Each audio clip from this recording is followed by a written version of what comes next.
Assalamualaikum warahmatullahi wabarakatuh. Yang terhormat dosen pengampu Bu Ulfa dan teman-teman yang berbahagia. Kami dari kelompok 6 analisis laporan kelas K akan memaparkan materi tentang analisis aktivitas operasi. Sebelum masuki materi, perkenalkan anggota kelompok kami. Yang pertama, Anggi Zevania dengan MPM akhir 021. Yang kedua, Silva Norma dengan MPM akhir 023. Yang ketiga, Linda Gustina dengan MPM akhir 024. Yang keempat, Dila Arigra dengan MPM akhir 038. Yang kelima, Arianti Ayu dengan MPM akhir 013. Dan yang terakhir, Sekar Karui dengan MPM akhir 015. Materi yang pertama akan dijelaskan oleh rekan saya.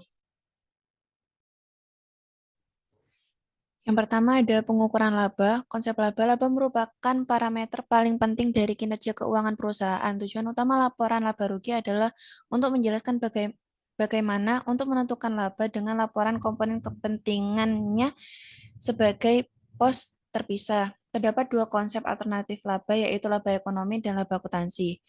Pengukuran laba akuntansi itu laba akuntansi ditentukan dengan melakukan pendapatan dan biaya terkait. Pendapatan dan keuntungan, pendapatan merupakan arus masuk yang diperoleh atau arus kas masuk yang akan diperoleh yang berasal dari aktivitas usaha perusahaan yang masih berlangsung. Next.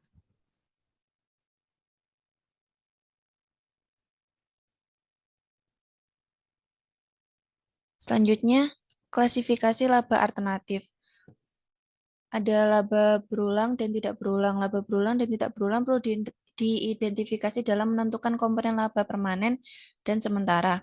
Laporan laba rugi biasanya menyajikan tiga alternatif pengukuran laba, yaitu laba bersih, pendapatan komprehensif, laba intermediasi, atau laba yang masih berlangsung, dan laba inti. Pengukuran laba yang benar terkait dalam dua hal, yaitu yang pertama ditetapkan berdasarkan tujuan analisis. Laba memiliki dua peranan penting yang berbeda dan tidak mungkin diterapkan pada saat yang bersamaan, seperti untuk mengukur perubahan bersih pada ekuitas dan untuk memberikan estimasi kekuatan laba yang berkelanjutan. Yang kedua adalah laba akuntansi berasal hanya dari memasukkan atau mengeluarkan pos tertentu. Hal ini berarti pengukuran ini tetap merupakan pengukuran laba akuntansi dan terkait dengan histori akuntansi. Next.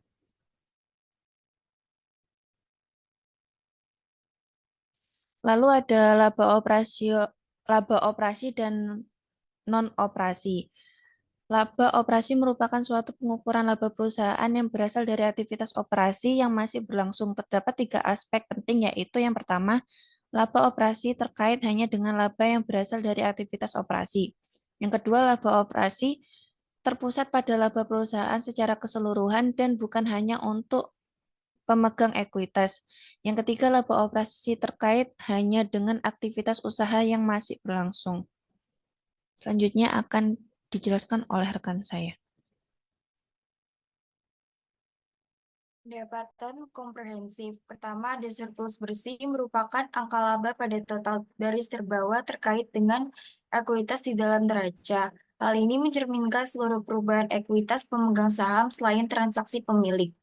Surplus kotor merupakan penyesuaian langsung ekuitas tanpa melalui laporan laba rugi.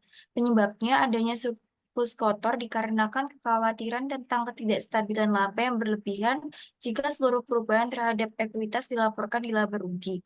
Komponen laba rugi yang pertama ada keuntungan atau kerugian kepemilikan berasal dari perubahan nilai wajar efek investasi untuk dijual yang belum direalisasi. Yang kedua, keuntungan dan kerugian valuta asing. Yang ketiga, perubahan status pembiayaan kewajiban pensiun yang tidak termasuk dalam laba bersih. Dan yang keempat, keuntungan atau kerugian kepemilikan belum direalisasi berasal dari arus kas dan dinyatakan setelah pajak. Next.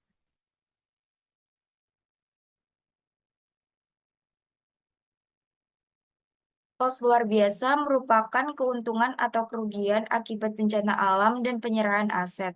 Proporsi perusahaan yang melaporkan pos luar biasa memiliki penurunan yang signifikan. Seorang analis akan mengeluarkan pos luar biasa ketika menghitung laba tetap dan bersifat tidak terulang. Pos luar biasa dikeluarkan dari laba ketika melakukan perbandingan antar waktu atau antar perusahaan. Operasi yang dihentikan. Standar khusus yang dimaksud yaitu memasukkan seluruh komponen suatu entitas yang terdiri atas operasi dan arus kas dan dapat dibedakan dengan jelas, baik secara operasional maupun tujuan pelaporan keuangan dari usaha lain. Dampak operasi yang dihentikan yaitu harus dikeluarkan dari laba berjalan dan masa lalu. Aturan ini berlaku tanpa melihat tujuan analisis, baik itu untuk menghitung laba ekonomi atau tetap, dan menghitung laba operasi dan non-operasi.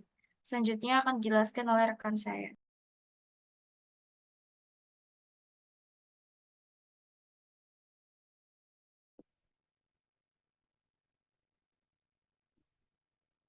Lalu ada menganalisis perubahan akuntansi. Ada beberapa hal yang harus dipertimbangkan analisis saat menganalisis perubahan akuntansi. Yang pertama ada perubahan akuntansi ini bersifat kosmetik dan tidak menghasilkan konsekuensi arus kas baik saat ini maupun di masa mendatang. Ini berarti kondisi keuangan perusahaan tidak terpengaruh oleh perubahan akuntansi. Lalu kedua, meskipun perubahan akuntansi ini bersifat kosmetik, terkadang perubahan tersebut dapat lebih mencerminkan realitas ekonomi. Misalnya keputusan perusahaan untuk memperpanjang masa pakai mesin yang dapat disusupkan mungkin merupakan upaya untuk lebih menyesuaikan biaya dengan pola penggunaan aktual. Lalu yang ketiga, ada seorang analisis harus waspada terhadap manajemen laba. Manajemen laba ini tidak terlalu menjadi masalah dalam penerapan standar baru, meskipun manajer dapat mengatur waktu penerapannya pada periode ketika dampaknya paling menguntungkan atau paling tidak merugikan.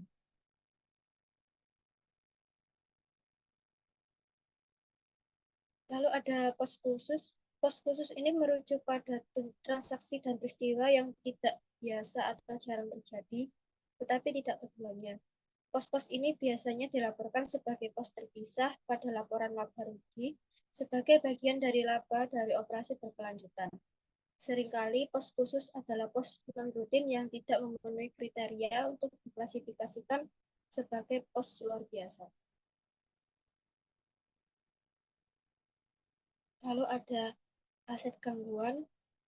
Ini dibagi menjadi dua sebab. Yang pertama ada penurunan nilai aset jangka panjang. Aset jangka panjang ini dikatakan mengalami penurunan nilai ketika nilai wajarnya atau nilai pasar atau nilai dari penggunaan dalam perusahaan berada di bawah nilai tercatatnya dalam nilai buku dalam neraca.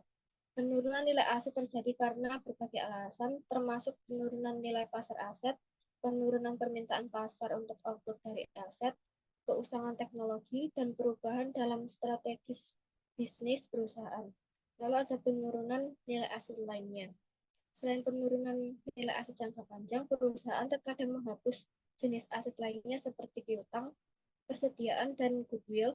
Meskipun nilai persediaan dan piutang dapat ditentukan dengan akurasi yang wajar, penghapusan goodwill merupakan hasil dari proses penilaian dan oleh karena itu agak subjektif. Lalu ada biaya restrukturisasi. Yang pertama ada menganalisis khusus barang. Menganalisis item khusus merupakan tugas yang menantang dan penting dalam analisis akuntansi. Penggunaan estimasi menciptakan peluang untuk mengelola pendapatan. Tantangan lainnya adalah memahami ekonomi yang mendasari item khusus, terutama restrukturisasi. Dalam menganalisis khusus barang ini terdapat dua subbab, antara lain yang pertama manajemen pendapatan dan biaya khusus, lalu ada penyesuaian laporan laba rugi. Selanjutnya akan dijelaskan oleh rekan saya. Selanjutnya ada pengakuan pendapatan, pedoman pengakuan pendapatan, pengakuan akrual pendapatan yang tidak tepat dapat memiliki salah satu dari dua konsekuensi yang tidak diinginkan. Yang pertama, jika perusahaan mencatat pendapatan sebelum waktunya atau terlambat, maka pendapatan tersebut ditetapkan ke periode yang salah. Dan yang kedua, jika suatu perusahaan mencatat pendapatan sebelum adanya kepastian yang wajar mengenai realisasi, maka pendapatan mungkin dicatat dalam satu periode dan kemungkinan dibatalkan atau dibalikan dalam lainnya. Ini melebih-lebihkan pendapatan pada periode pertama dan mengecilkannya pada periode kedua. Pendapatan ketika hak pengembalian ada. Pendapatan diakui pada saat penjualan hanya jika kondisi berikut. Yang pertama, harga sebagian besar tetap atau dapat ditentukan pada tanggal penjualan. Yang kedua, pembayaran penjualan atau berkewajiban membayar penjual tidak bergantung pada penjualan kembali. Yang ketiga, kewajiban pembeli kepada penjual tidak berubah jika terjadi pencurian atau kerusakan pada produk. Yang keempat, pembeli memiliki substansi ekonomi yang terpisah dari penjual. Yang kelima, penjual tidak memiliki kewajiban signifikan untuk kinerja masa depan terkait penjualan. Dan yang terakhir, pengembalian diperkirakan secara wajar. Next.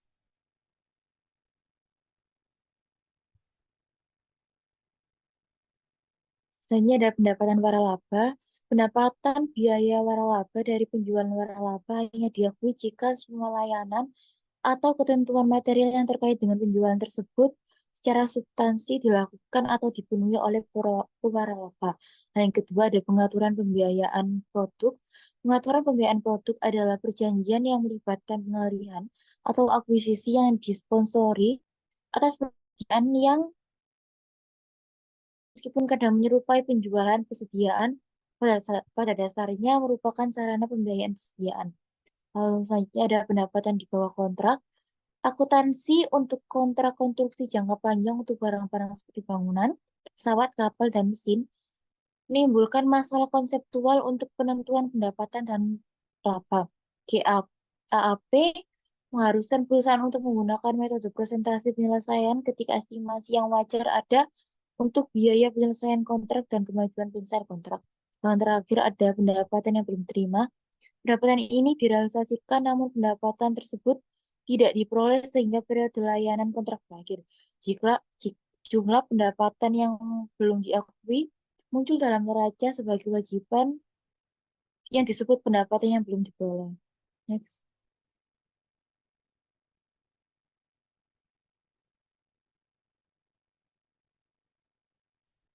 Selanjutnya ada biaya tertunda, penelitian dan pengembangan, akuntansi untuk penelitian dan pengembangan. Biaya yang diidentifikasi dengan aktivitas R&D meliputi yang pertama ada bahan, peralatan, fasilitas yang diperoleh atau dibangun untuk proyek R&D tertentu, atau membeli aset tak terwujud yang tidak mempunyai alternatif penggunaan di masa mendatang. Yang kedua, bahan-bahan yang digunakan dalam kegiatan R&D dan penyusutan peralatan atau fasilitas dan amortisasi aset tak berwujud yang digunakan dalam kegiatan R&D. Selanjutnya ada gaji dan biaya terkait lainnya dari personel yang terlibat dalam kegiatan R&D. Selanjutnya ada layanan yang dilakukan orang lain sehubungan dengan kegiatan R&D. Alokasi biaya tidak langsung, tidak termasuk biaya umum dan administrasi yang tidak secara langsung terkait dengan kegiatan R&D. Menganalisis penelitian perkembangan, analisis kami dapat mengasumsikan bahwa pengeluaran untuk R&D akan memberikan hasil yang lebih besar neraca konservatif. Kemungkinan ada lebih sedikit kejutan buruk dari R&D dengan perlakuan akuntansi ini. Namun analisis kita harus menyadari bahwa kurangnya selain informasi tentang potensi manfaat, kita juga tidak menyadari potensi bencana yang menimpa perusahaan. Next.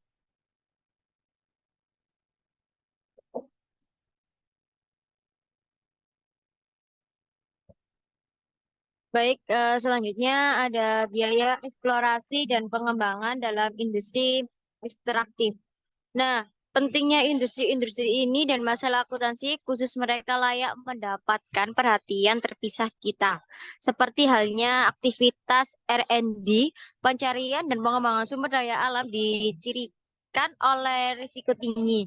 Nah, risiko ini melibatkan ketidakpastian dan untuk menentukan pendapatan, ketidakpastian menghasilkan masalah pengukuran dan pengakuan. Next. Lalu yang selanjutnya ada akuntansi untuk industri ekstraktif. FASB menetapkan upaya akuntansi yang berhasil bagi perusahaan penghasil minyak dan gas.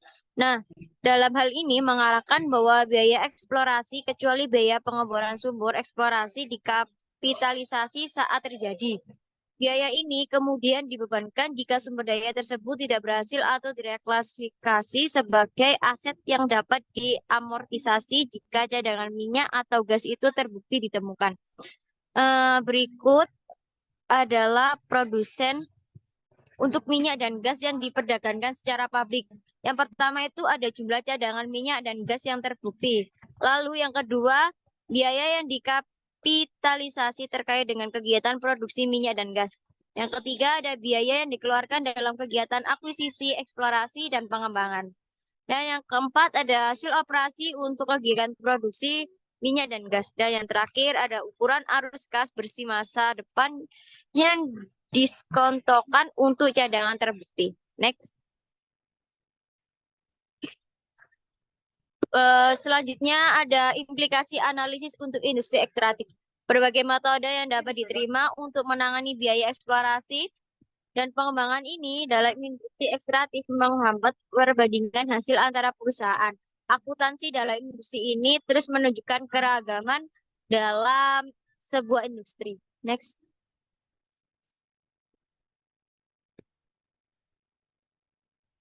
Selanjutnya ada tinjauan umum manfaat tambahan untuk karyawan.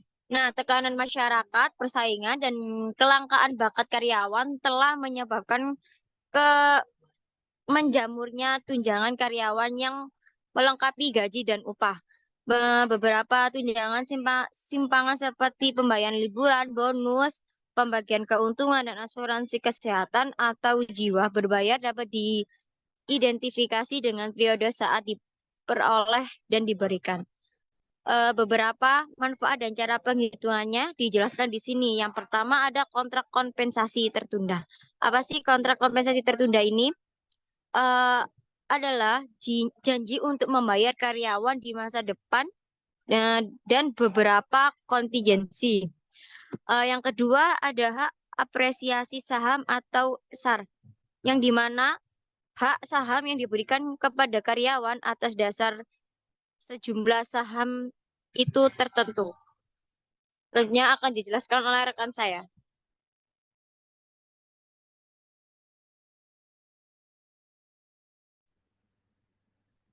Lalu pada lampiran 6A laba per saham, perhitungan dan analisis.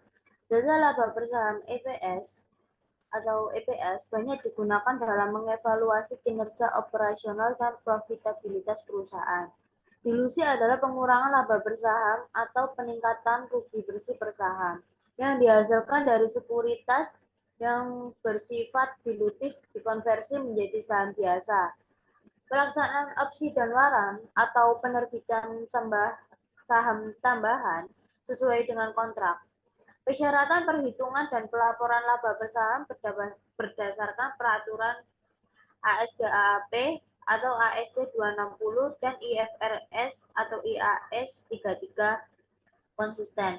Keduanya memerlukan penyajian informasi dasar EPS dan EPS terdilusi pada laporan laba rugi perusahaan dengan struktur modal kompleks dan memerlukan rekonsiliasi pembilang dan penyebut EPS dasar untuk EPS yang diencerkan. Next.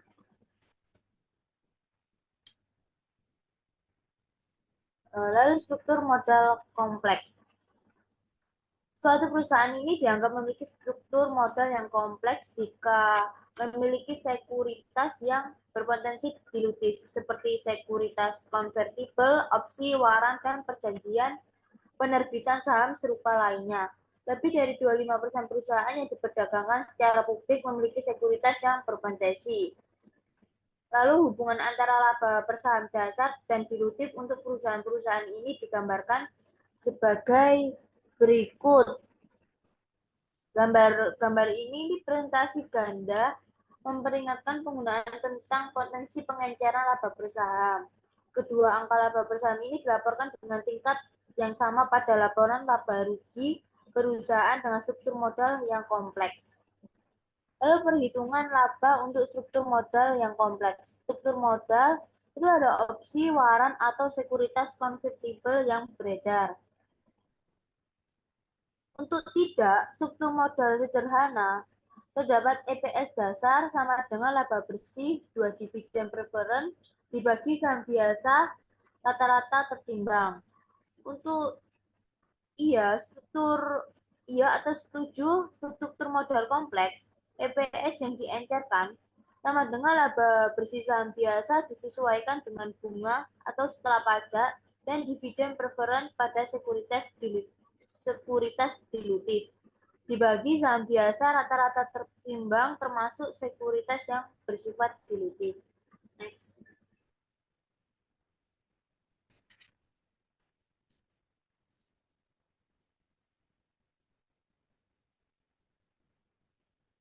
Analisis laba bersaham.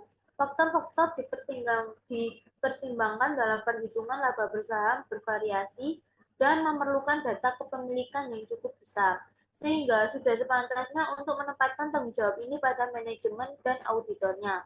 Meskipun terdapat perbaikan dalam perhitungan dan pengungkapan laba bersaham, masih terdapat hambatan serius terhadap analisis yang efektif. Yang pertama, perhitungan laba dasar per saham mengabaikan potensi efek dilusi dari opsi dan waran. Yang kedua, terdapat inkonsistensi dalam memperlakukan sekuritas tertentu sebagai padanan saham biasa untuk menghitung laba per saham tanpa menganggapnya sebagai bagian dari ekuitas pemegang saham. Yang ketiga, efek dilusi dari opsi dan waran bergantung pada saham biasa perusahaan harga. Next.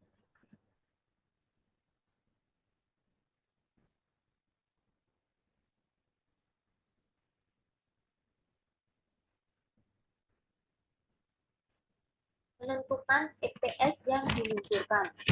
Karena SEO berpotensi mengencarkan kepemilikan ekuitas pemegang saham saat ini, dampaknya laba bersaham tidak hanya mempertimbangkan laba masa depan, tetapi juga harga saham masa depan harus dipertimbangkan ketika menentukan EPS yang diencerkan.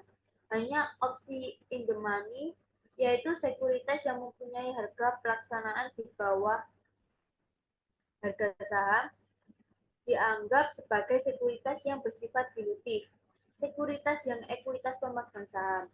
Akibatnya, sulit dalam analisis untuk secara efektif menghubungkan melaporkan laba bersaham dengan posisi leverage utang yang berkaitan dengan hal tersebut yang berpotensi mengencerkan kepemilikan ekuitas pemegang saham saat ini, dan termasuk dalam pendapatan. Dua permasalahan akuntansi yang berkaitan opsi saham karyawan. Yang pertama, penentuan opsi saham dilusian perhitungan EPS yang diencerkan. Opsi yang out of the money, opsi underwater, efek dilusi dari opsi dan waran bergantung pada saham biasa perusahaan EPS berdasarkan AST 260 dan IAS 33. Dan yang kedua, penentuan beban kompensasi berbasis saham berdasarkan AST 718 dan IFRS 2. Dan yang terkait di mana harga pelaksanaan melebihi harga saham dianggap anti dilutif dan tidak dampak pada neraca. Kami bahas kedua masalah ini dalam ilustrasi tersebut dalam artikel ini. Hal ini dapat menghasilkan efek melingkar, yaitu pelaporan laba bersaham dapat termasuk dalam perhitungan IPS yang diencerkan untuk menentukan EPS yang diencerkan saham trisuri pendapatan yang digunakan. Lalu menentukan kompensasi pengeluaran. Penentuan beban kompensasi SEO untuk suatu periode merupakan proses dua langkah. Yang pertama, menentukan biaya SEO yang diberikan. Biaya ESO ditentukan pada saat pemberian hibah. Biaya ESO adalah hasil perkalian antara biaya ESO dan biaya hibah, nilai wajar setiap opsi individu, dan jumlah opsi yang diberikan. Lalu yang kedua, mengamortisasi biaya ini selama periode vesting. Next.